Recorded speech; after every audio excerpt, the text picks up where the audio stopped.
بسم اللہ الرحمن الرحیم۔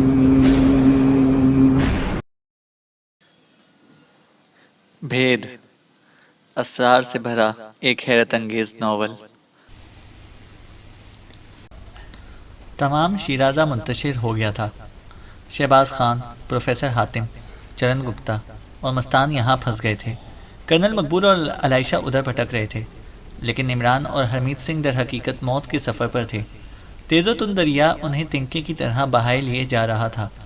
عمران کو پانی میں اترتے ہی احساس ہو گیا تھا کہ غلطی ہو گئی۔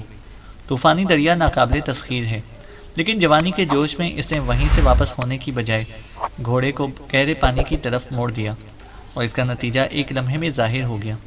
گھوڑے نے خود کو سنبھالنے کی کوشش کی، لیکن پانی کے ہولناک ریلے نے اسے الٹ دیا اور عمران اس کی پشت سے جدا ہو گیا۔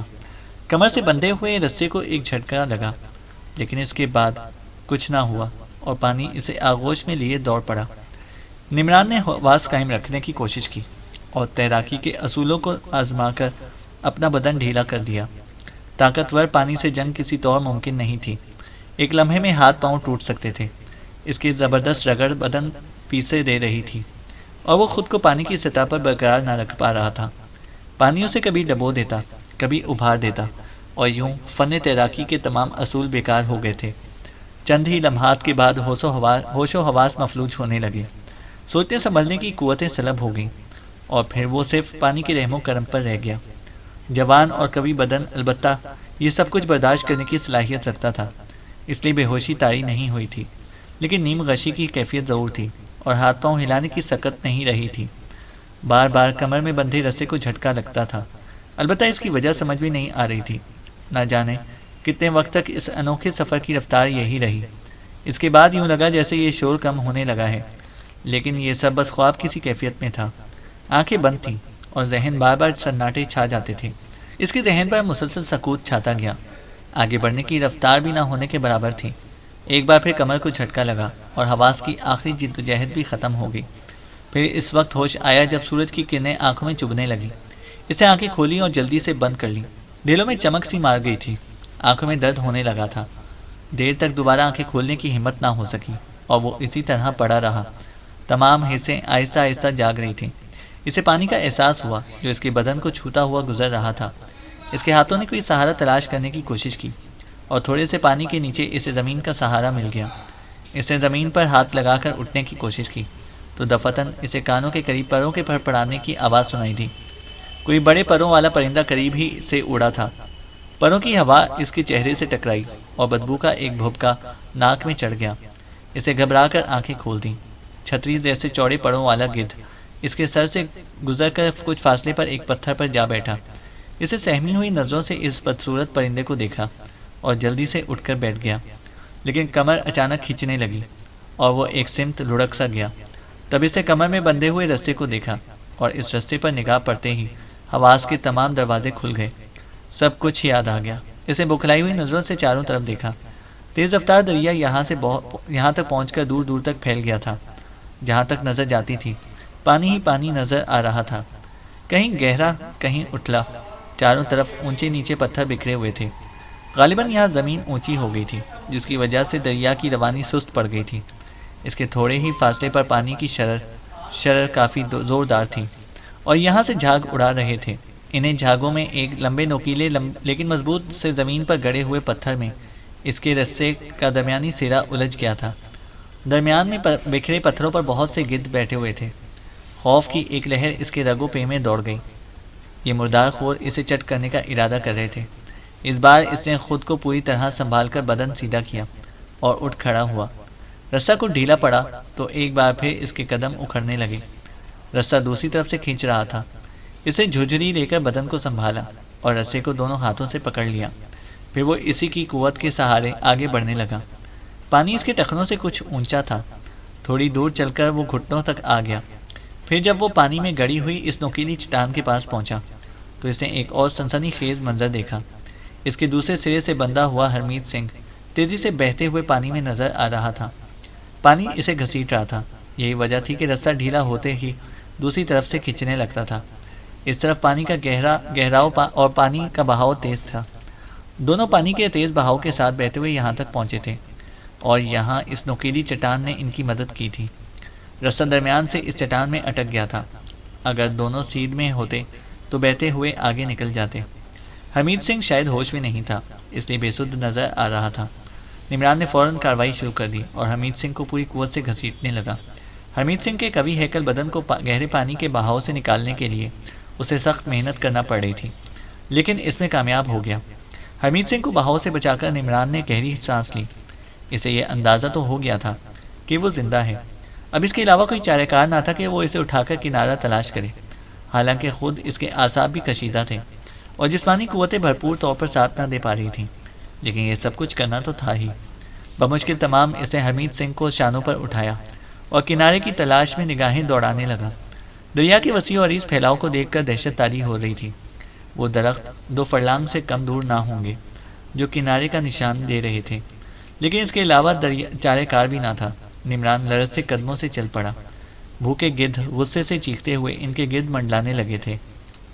دوسری طرف عائشہ اس دوران بالکل خاموش تھی۔ کرنل کی کوششوں پر اس نے کوئی تبصرہ نہیں کیا تھا، نہ ہی اپنے طور پر اس نے کوئی مشورہ دیا تھا۔ کرنل نے گھوڑے سے اتر کر اسے بھی سہارا دیا اور پھر گھوڑے کو ایک پتھر سے باندھ دیا۔ عائشہ خاموشی سے ایک پتھر سے پشت ٹکا کر بیٹھ گئی۔ کرنل چاروں طرف نظریں دوڑاتا رہا، پھر خود بھی گہری سانس لے کر عائشہ سے کچھ فاصلے پر جا بیٹھا۔ رات آہستہ آہستہ سفر کر رہی تھی، ماحول پر مکمل خاموشی طاری تھی اور کہیں سے کوئی آواز سنائی نہیں دے رہی تھی۔ ہو سکتا ہے دن کی روشنی میں کوئی کام بن جائے، رات میں راستوں کا تعین کرنا بھی تو مشکل تھا، کرنل نے دل ہی دل میں سوچا۔ اس کی نگاہیں عائشہ کی جانب اڑ گئیں، وہ بے چینی سے گردن پٹک رہی تھی۔ کرنل چند لمحات اسے دیکھتا رہا، پھر اپنی جگہ سے اٹھ کر اس کے قریب آ بیٹھا۔ عائشہ چونک کر کرنل کی صورت دیکھنے لگی۔ عائشہ بیٹے، کرنل نے محبت بھرے انداز میں اسے آواز دی اور عائشہ کھوئی کھوئی نظروں سے اسے دیکھنے لگی۔ اگر ہو سکے تو تم تھوڑی دیر آرام کر لو، تھکن سے بیمار نہ ہو جاؤ۔ عائشہ نے کوئی جواب نہ دیا، وہ جلتی نگاہوں سے کرنل کو دیکھتی رہی، پھر سے پتھر سے سر ٹکا کر آنکھیں بند کر لیں۔ کرنل اس کی اس کیفیت کا صحیح طور پر اندازہ نہیں لگا سکتا تھا، لیکن اسے یہ اچھی طرح اندازہ تھا کہ عائشہ بھی نمران کو چاہتی ہے اور دونوں نے ایک دوسرے کی رفاقت اسی محبت کے ناطے قبول کی ہے۔ ہو سکتا ہے عائشہ کے ذہن میں نمران کا تصور ہو۔ بہرطور وہ چند لمحات عائشہ کے پاس بیٹھا رہا اور پھر وہاں سے اٹھ کر دوبارہ اپنی جگہ پر آ بیٹھا۔ اب تک کا وقت جد و جہد میں گزرا تھا اور وہ دوبارہ ان لوگوں کو پانے کے لیے کوشاں رہا تھا، لیکن اب جب یہاں آ کر بیٹھا تو دل پر ایک عجیب سی کیفیت کا حملہ ہوا۔ نمران، نمران، نمران، جس کے لیے اس نے یہ تکلیف دہ سفر کیا تھا۔ ہاں، یہ ایک ٹھوس سچائی تھی۔ کرنل اس دنیا میں اپنے بیٹے سے زیادہ کسی کو نہیں چاہتا تھا۔ ایسے تعاون کرنے والے باپ مشکل ہی سے ملا کرتے ہیں۔ یونیورسٹی میں بھی جب نمران اور عائشہ تعلیم حاصل کرتے تھے، کرنل نے 2-3 بار عائشہ کو دیکھا تھا۔ ویسے بھی شہباز خان سے اس کے اچھے تعلقات تھے، لیکن ان تعلقات میں مزید قربت عائشہ کی وجہ سے پیدا ہوئی تھی، اور اس کے بعد جب عائشہ ایک انوکھی بیماری کا شکار ہو گئی تو کرنل نے تشویش سے اپنے اکلوتے بیٹے کے مستقبل کے بارے میں سوچا۔ اسے یہ اندازہ تھا کہ نمران عائشہ کو بہت چاہتا ہے۔ کیا نمران عائشہ کی جدائی برداشت کر سکے گا؟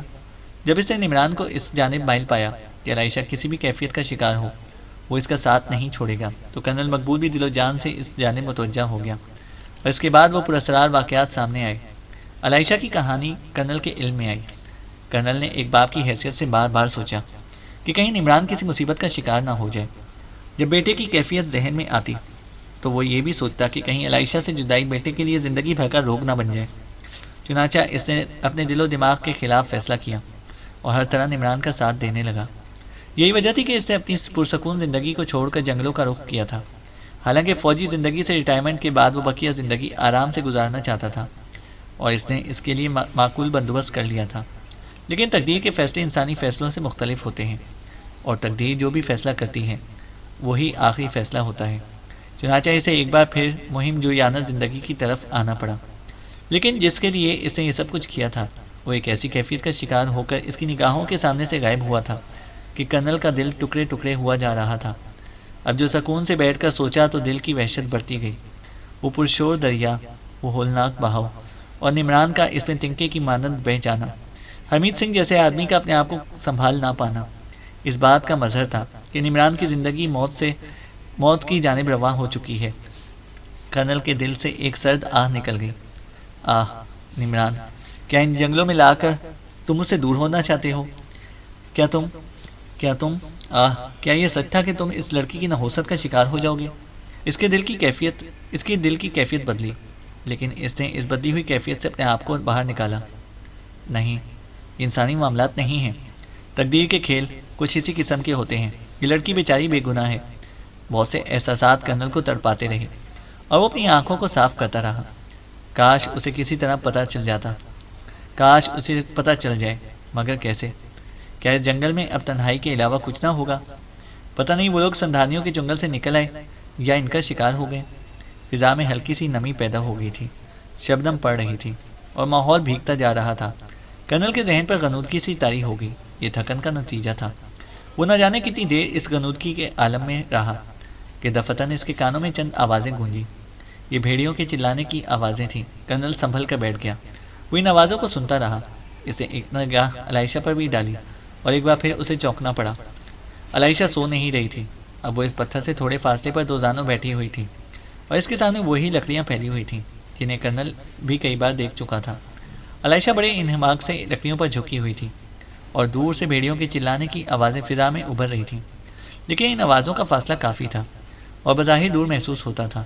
تاہم کرنل کا ہوشیار رہنا ضروری تھا۔ پھر عائشہ آہستہ آہستہ اپنی جگہ سے کھڑی ہو گئی۔ کرنل کا دل دھڑکنا بھول گیا۔ یہ چمکتا ہوا چہرہ کسی انسان کا نہیں تھا۔ ایک عجیب سی چمک اس کے چہرے پر تھی اور اس کی آنکھوں سے روشنی سی پھوٹتی محسوس ہو رہی تھی۔ وہ ایک ایک قدم گن گن کر آگے بڑھی اور ایک اونچے پتھر پر جا کر کھڑی ہو گئی۔ پھر اس نے اپنے دونوں ہاتھ فضا میں پھیلا دیے اور اس کے بعد کرنل نے ایک اور آواز سنی۔ یہ بھیڑیوں ہی کے چلانے کی آواز تھی، لیکن اتنی طویل کہ کرنل کو اس کی سانس کی قوت پر حیرت ہوئی۔ یہ آواز عائشہ کے حلق سے نکل رہی تھی۔ اس کے ہاتھ بدستور فضا میں پھیلے ہوئے تھے۔ دور چلانے والے بھیڑیے خاموش ہو گئے تھے، لیکن عائشہ کے حلق سے یہ آوازیں مسلسل نکل رہی تھیں۔ اور رات کے اس ہولناک سناٹے میں اگر کوئی کچے دل کا انسان اس کیفیت کو دیکھ لیتا تو یقینی طور پر اس کے دل کی حرکت بند ہو جاتی۔ عائشہ ایک پراسرار وجود محسوس ہو رہی تھی۔ کئی بار اس کے حلق سے وہ آوازیں نکلیں اور اس کے بعد اس نے دونوں ہاتھ نیچے گرا دیے اور آہستہ آہستہ چلتی ہوئی اپنی جگہ پر آ کر بیٹھ گئی اور لکڑیوں کو پھر سے الٹ پلٹ کرنے لگی۔ کرنل پریشان انداز میں عائشہ کو دیکھ رہا تھا۔ آخر اس لڑکی کی پراسرار کہانی کیا ہے؟ یہ کیا چیز ہے؟ کچھ سمجھ میں آئے وہ سوچ رہا تھا، لیکن عائشہ سے مخاطب ہونا اس وقت اس کے لیے ممکن نہ تھا۔ دلیری اپنی جگہ ایک الگ حیثیت رکھتی تھی، لیکن جو پراسرار واقعات کرنل کے سامنے آ رہے تھے ان میں مداخلت اس کے لیے ممکن نہ تھی۔ بہت دیر تک وہ عائشہ کو دیکھتا رہا۔ عائشہ نے لکڑیاں سمیٹی، انہیں احتیاط سے رکھا اور پھر اسی پتھر سے جا کر پشت لگا لی۔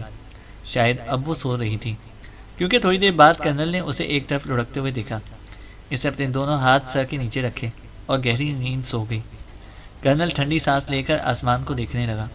پھر صبح کی روشنی آہستہ آہستہ نمودار ہونے لگی اور تھوڑی دیر کے بعد سورج کے آثار نظر آنے لگے۔ صبح ہو گئی تھی۔ کرنل نے چہرہ زور سے جھٹکا اور اٹھ کر کھڑا ہوا۔ کچھ بھی تھا، زندگی گزارنے کے لیے اپنے آپ کو سنبھالنا ضروری تھا۔ کرنل کی خواہش تھی کہ وہ فوراً ہی اپنے ساتھیوں کی تلاش شروع کر دے، لیکن یہ اتنا آسان کام نہ تھا۔ دن کی روشنی میں بھی اس نے اس ماحول کو دیکھا تھا اور اسے بالکل اجنبی پایا تھا۔ دریا کا شور کہیں سنائی نہیں دے رہا تھا۔ بہرطور وہ عائشہ کو جگائے بغیر ادھر ادھر دیکھتا رہا اور پھر کسی خیال کے تحت ان درختوں کی جانب بڑھ گیا جس پر وہ رس بھری قسم کے پھل لٹک رہے تھے۔ پیٹ کی آگ ہر آگ سے زیادہ شدید ہوتی ہے اور کرنل کو شدید بھوک لگ رہی تھی۔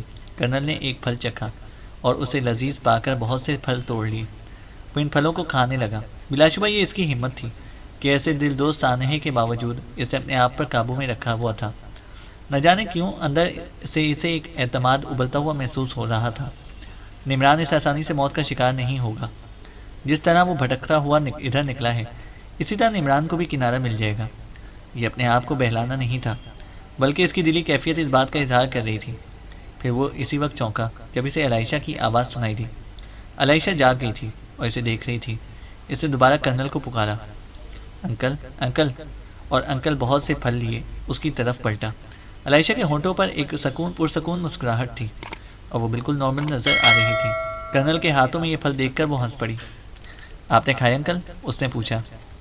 ہاں بیٹے، تم کھا لو، بھوک لگ گئی ہوگی۔ عائشہ نے خوشی سے دونوں ہاتھ پھیلا دیے اور کرنل نے وہ پھل اس کے ہاتھ میں رکھ دیے۔ عائشہ بڑے مطمئن انداز میں یہ پھل کھانے لگی۔ اس وقت وہ صحیح و دماغ معلوم نہیں ہو رہی تھی، اس نے اس ماحول سے ذرا بھی تشویش کا اظہار نہیں کیا تھا اور اس طرح مطمئن نظر آ رہی تھی جیسے سب کچھ معمول کے مطابق ہو۔ کرنل تشویش بھری نظروں سے اسے دیکھنے لگا۔ اس کی کیفیت سے یہ احساس ہوتا تھا کہ عائشہ اس وقت درست نہیں ہے۔ پھل کھانے کے بعد عائشہ نے گردن ہلائی اور پھر چاروں طرف دیکھنے لگی، پھر آہستہ سے بولی، آئیے انکل، اس طرف چلیں۔ کرنل چونک کر عائشہ کو دیکھنے لگا تو اسے پر اعتماد انداز سے گردن ہلاتے ہوئے کہا، ہاں انکل، تشویش کی کوئی بات نہیں ہے، یہ سب کچھ میرا اپنا ہے۔ میں ایک دم جیسے چونک سی پڑی اور پھر کرنل کو دیکھ کر ہنس پڑی۔ آئیے نا، گھوڑا کھول لیجیے۔ کرنل خاموشی سے آگے بڑھا اور اس نے اس گھوڑے کو پتھر کی گرفت سے آزاد کر دیا۔ اس کے بعد وہ دونوں گھوڑے کی پشت پر سوار ہو گئے۔ عائشہ جس طرح مطمئن اور مسرور نظر آ رہی تھی، اس سے کرنل کو اور زیادہ تشویش ہو گئی تھی۔ پھر کچھ دور چلنے کے بعد عائشہ نے اچانک کہا، اگر آپ عمران کے لیے پریشان ہیں انکل تو اس پریشانی کو ذہن سے نکال دیں، وہ زندہ ہے۔ ٹھیک ہے، میرا حساب یہی کہتا ہے۔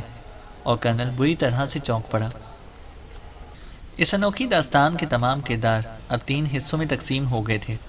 حرمیت سنگھ اور شہباز خان نے جوانی کے عالم میں بہت سی مہمات سر انجام دی تھیں۔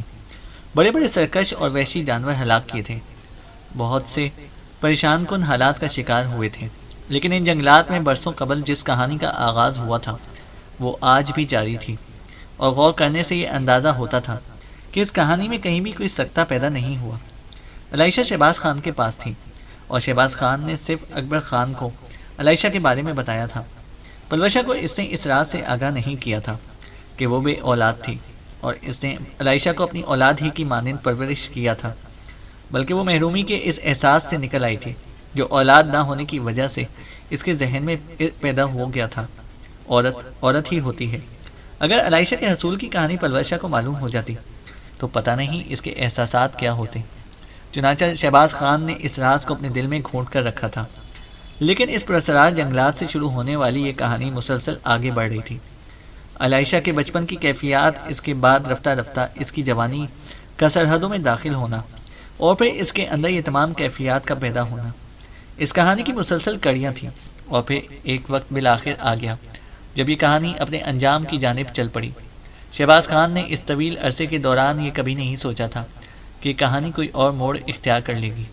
اس کے ذہن میں تو بس یہی خیال تھا کہ عائشہ جو کوئی بھی ہے، اس کی اولاد کی حیثیت سے منظر عام پر ہے اور وہ اس کے ذریعے اپنے تمام تصورات کی تکمیل کرے گا۔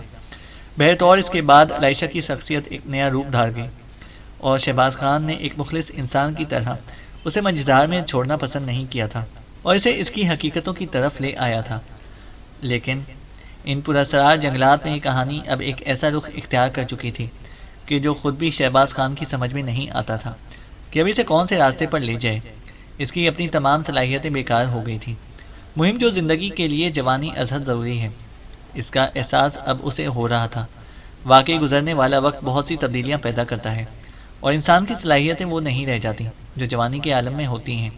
بے شک تجربہ بڑھ جاتا ہے، لیکن صرف تجربہ ہی کارآمد نہیں ہوتا، اس کے لیے جسمانی صلاحیتیں بھی ضروری ہوتی ہیں۔ شروق کی قید میں آنے کے بعد اس کی سمجھ میں نہیں آ رہا تھا کہ اب وہ کیا کرے۔ حالات نے یکدم جو تبدیلی اختیار کی تھی، اسے ان سب کے دل و دماغ ایک دم سے معطل کر دیے تھے۔ نمران کے بارے میں سوچتا تو کلیجہ منہ کو آنے لگتا، حرمیت کی یاد آتی تو دل ہولنے لگتا۔ کیا اس کا بہترین دوست اس کا ساتھ چھوڑ گیا ہے؟ کیا عائشہ کی زندگی کا ایک باب دریا کی گہرائیوں کی نظر ہو گیا ہے؟ اگر ایسا ہوا ہے تو اس کے بعد کیا ہوگا؟ یہ تصور بے حد اذیت ناک تھا اور شہباز خان اپنی جگہ پر بیٹھے بیٹھے بہت بار اس بارے میں سوچ چکا تھا۔ شروع کی کیفیت جنونیوں کی سی تھی اور اس کا لباس تار تار تھا۔ ان سب کے حلیے بری طرح خراب ہو رہے تھے، وہ خوراک سے محروم ہو گئے تھے، کہیں ان کی یہ دیوانگی کوئی ہولناک رخ اختیار نہ کر جائے۔ شہباز کے ساتھ جو لوگ تھے، ان میں سے کوئی بھی ایسا نہیں تھا جو اپنے طور پر کسی دلیری کا مظاہرہ کر سکے۔ پروفیسر ایک مرنج قسم کا آدمی تھا، بیچارے کی تقدیر ہی خراب تھی کہ ان لوگوں کے ساتھ ان جنگلوں میں آ پھنسا تھا۔ چرن گپتا بھی اس دنیا کا انسان نہیں تھا، باقی مستان تو وہ بذات خود ایک بیوقوف سا انسان تھا۔ چنانچہ اس وقت تمام ذمہ داری شہباز خان پر ہی تھی۔ کرنل اور عائشہ کا کچھ پتہ نہ تھا، وہ دونوں نہ جانے کس طرف نکل گئے تھے، سب اس طرح منتشر ہو گئے تھے۔ مگر سب سے زیادہ غم نمران اور حرمیت سنگھ کا تھا کہ ان دونوں پر کیا بیتی۔ کیا دریا کی تیز لہریں انہیں زندگی کی جانب واپس آنے دیں گی؟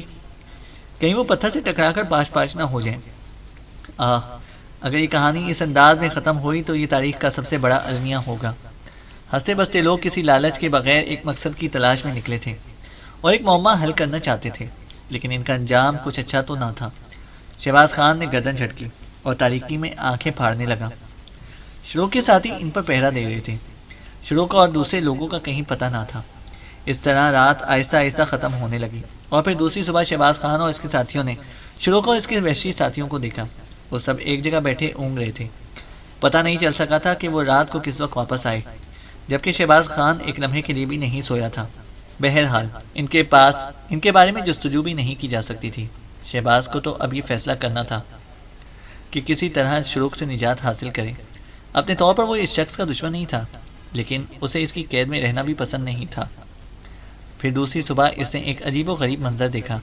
شروق اور اس کے ساتھی ان گھوڑوں کو پکڑ کر لائے جن پر سوار ہو کر یہ لوگ یہاں تک پہنچے تھے۔ وہ نہ جانے کیا کرنا چاہتے تھے۔ شہباز خان کے ساتھ دوسرے لوگ بھی، تمام لوگ بھی ہوشیار تھے اور ان لوگوں کی کارروائیاں دیکھ رہے تھے۔ گھوڑوں کی ٹانگیں اور ہاتھ ایک مخصوص انداز میں باندھے جا رہے تھے اور اس کے بعد گھوڑوں کو زمین پر گرا لیا گیا۔ شہباز خان کے حلق سے ایک عجیب سی آواز نکلی۔ اس نے شروق کے ہاتھ میں ایک لمبا سا چھرا دیکھا اور دیکھتے ہی دیکھتے شروق نے وہ چھرا ایک گھوڑے کی گردن پر پھیر دیا۔ شہباز نے آنکھیں بند کر لیں۔ ایک کے بعد دوسرے گھوڑے کو گرایا گیا اور اسے بھی اس انداز میں ذبح کر دیا گیا۔ صورتحال شہباز ہی کی نہیں، سب کی سمجھ میں آ گئی تھی۔ انہیں یہ علم تھا کہ شروق اور اس کے ساتھی خوراک سے محروم ہیں اور اس وقت یہ گھوڑے انہوں نے خوراک کے حصول کے لیے ہی ذبح کیے ہیں۔ وہ لوگ گھوڑوں پر مصرف تھے۔ شہباز خان یا اس کے ساتھی کچھ بھی نہیں کر سکتے تھے، بلکہ اب انہیں یہ احساس ہو رہا تھا کہ زندگی بدترین صعوبتوں سے دوچار ہونے والی ہے۔ دوسری جانب شروق اور اس کے ساتھی تمام تیاریوں میں مصروف رہے۔ لکڑیاں جمع کی گئیں اور گھوڑوں کا گوشت ان پر بھونا جانے لگا، آدھا کچا آدھا پکا گوشت۔ وہ لوگ بری طرح بھوکے معلوم ہو رہے تھے اور بڑی خوشی سے اس گوشت کو ہڑپ کر رہے تھے۔ کافی دیر تک وہ لوگ اپنے پیٹ کی آگ بجھاتے رہے اور اس کے بعد شروق نے گوشت کا بہت بڑا ٹکڑا شہباز خان کی طرف بھی بھیجا، جسے شہباز نے شکریہ کے ساتھ مسترد کر دیا۔ شروق نے اس سلسلے میں کوئی ضد نہیں کی تھی۔ کھانے پینے سے فراغت حاصل کرنے کے بعد وہ مسکراتا ہوا شہباز خان کے پاس آ بیٹھا اور اس نے مسکراتے ہوئے پروفیسر حاتم فریدی سے کہا، تم دونوں کو تو میں جانتا ہوں، چرن گپتا اور پروفیسر فریدی۔ تم لوگ اس وقت حمید سنگھ کے ساتھ تھے جب میں نے اس پراسرار کہانی کو سنا تھا اور حمید سنگھ کے نوادر خانے میں وہ سب کچھ دیکھا۔ سنو، تمہارا کیا نام ہے؟ تم ان سب میں ذرا نمایاں محسوس ہوتے ہو، شروق نے شہباز خان سے پوچھا۔ شہباز خان نے جواب دیا، ہاں، میں کتنی بڑی ہستی کو بھول گیا۔ تو ڈیئر شہباز خان، در حقیقت حمید سنگھ کی نوادر میں نے ایک عظیم الشان نقشہ دیکھا تھا اور مجھے حیرت ہوئی کہ اب تک اس نقشے کو نظر انداز کیوں کر دیا گیا ہے۔ میں نے سوچا کہ یہ لوگ اس کے اہل ہی نہیں ہیں، لیکن اس خزانے کو دنیا کی نگاہوں سے دور رکھنا بھی تو ایک اچھی بات نہیں تھی۔ میں نے اس کے لیے کوششوں کا آغاز کیا، اپنے کچھ دوستوں کو یہاں بلایا اور اس خزانے کے سلسلے میں مصروف ہو گیا۔ مجھے یہ نقشہ حاصل کرنے کے لیے بڑی محنت کرنا پڑی اور تم لوگ غالباً میری کارروائیوں کے ہی نتیجے میں میرے تعاقب میں چل پڑے۔ مسٹر شہباز خان، اب تک میں کامیابی کی نہ جانے کتنی منازل طے کر چکا ہوں۔ اگر میرا دوست جوزف میرے خلاف نہ ہوتا، وہ کمبخت کمینہ کتا در حقیقت میرے لیے عذاب بن گیا تھا۔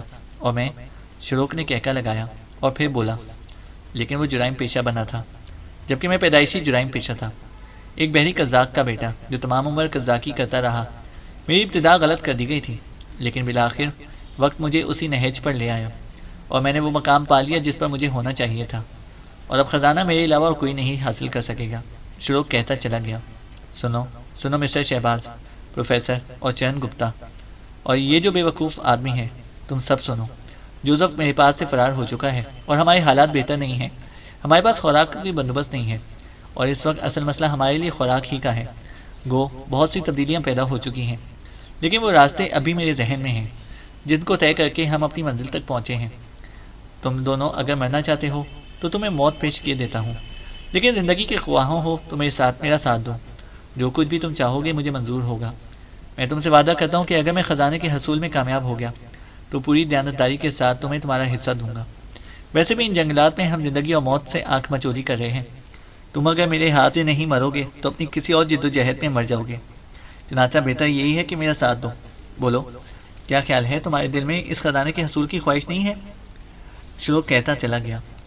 شہباز خان نے ایک نگاہ پروفیسر اور چرن گپتا کو دیکھا اور پھر آہستہ سے بولا، کیوں نہیں شروق، اگر خزانے کی خواہش ہمارے دل میں نہ ہوتی تو ہم یہ پرصعوبت سفر کیوں اختیار کرتے؟ شہباز خان نے کہا، تو پھر اطمینان رکھو، میں تمہارا ساتھی ہوں، میں تمہیں وہ خزانہ دوں گا۔ شلوک سینے پر ہاتھ مارنے لگا تھا۔ شہباز خاموشی سے اسے دیکھتا رہا۔ شلوک کچھ دیر خاموش رہا، پھر اس نے کہا، میرے پاس اس خزانے کا نقشہ ہے، اور اچھا کہ تم لوگوں سے ملاقات ہو گئی۔ وہ تو مجھ سے غداری کر گیا، لیکن مجھے کسی کی پرواہ نہیں ہے۔